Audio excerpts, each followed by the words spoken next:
Hey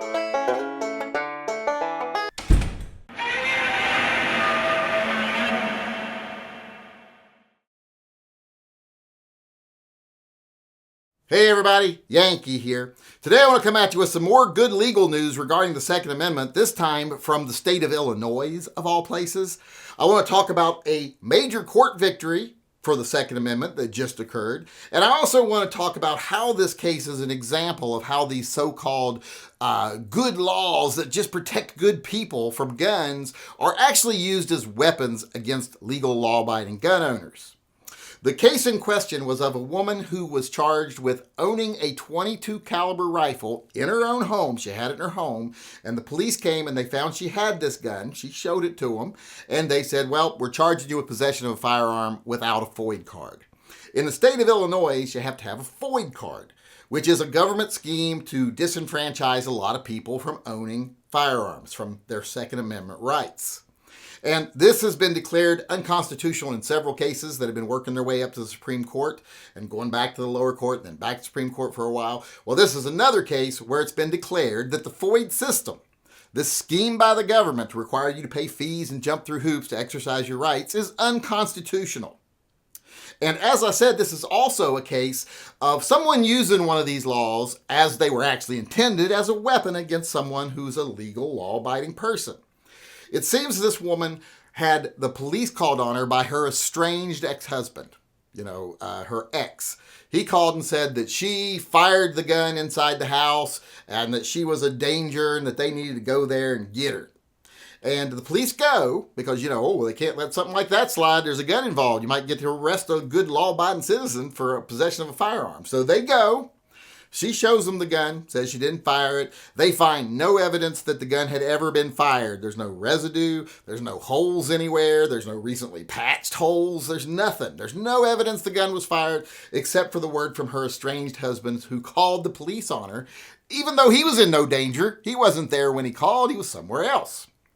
But they went there, and since she showed them the gun to prove she hadn't fired it, they charged her with possession of a firearm without a FOID card, because she didn't have a FOID card, like most people wouldn't. So the judge today said that case had to be thrown out, because the very fact that she didn't have a FOID card, because that fact would prevent her from being able to defend herself in her home, because that's what she had this rifle was for defense in her home, that it would be violating her Second Amendment rights, because the Supreme Court has verified that the Second Amendment gives you a right to keep a gun in your home for self-defense. Heller did that. Bruin's done that. All kinds of things that they've done.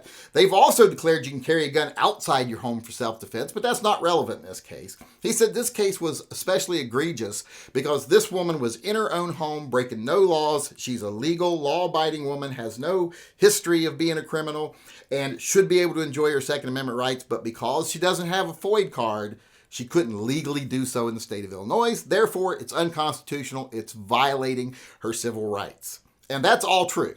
And multiple cases have found this already, and they've been working their way through the systems. This is another one to add to it. And this one I like because it specifically attacks the FOID system based on the fact that it's a license to buy. You have to get a special license to exercise your Second Amendment rights. That's something they're trying to institute in the state of Washington right now. So I love seeing these things already being declared unconstitutional in other states as our crackpot politicians who are just greedy for that Bloomberg money are trying to pass them here while they've already been declared unconstitutional in other places. But like I said, the judge said because that scheme, that system, the FOID card would prevent her from being able to exercise her Second Amendment rights. Therefore, it's unconstitutional. That's the perfect judgment on that. And like I said, another case that will be going to the Supreme Court because that's what these things do. These systems, these schemes, these permit to purchase things, they're not about keeping people safe. What risk was she to anyone with a .22 rifle that she kept in her home? None. She was no risk to anybody. She was just exercising her rights to self-defense.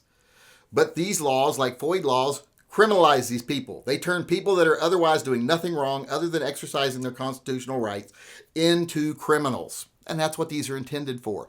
There are also laws that can be used to bludgeon people who you don't like, you get mad at, like red flag laws. You go, oh, my neighbor's crazy. I heard him say he's going to kill himself and he's got guns. even if it didn't happen, the state goes overreacts, takes someone's rights away from them. So these laws, it's very clear in this case that it was just an estranged spouse trying to get him in trouble, and that's what he did. And also it exposes how these permit to purchase laws are gross violations of the Second Amendment. Supreme Court has said you have a right to keep a firearm in your home to defend yourself, your family, and your home. So therefore, any system that prevents you from doing that without jumping through other hoops and paying other fees is unconstitutional. Same thing with carry permits. I think they're unconstitutional. Hopefully we'll get some cases saying that pretty soon. But as of right now, this is another big win, and it's another strike against the FOID system in Illinois. Illinois is on the verge of crumbling.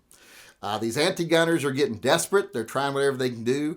But this is just one more nail in the FOID card coffin. And I can't wait to see this make it to the Supreme Court, if it ever does. Because it may be settled before then.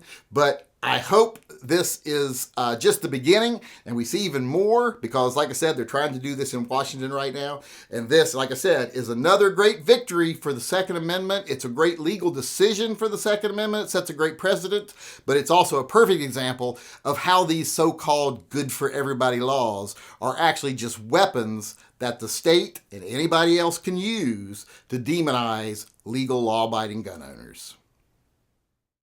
I want to come at you, Nate. That's where a lot of the battles are. That is going to be teed up.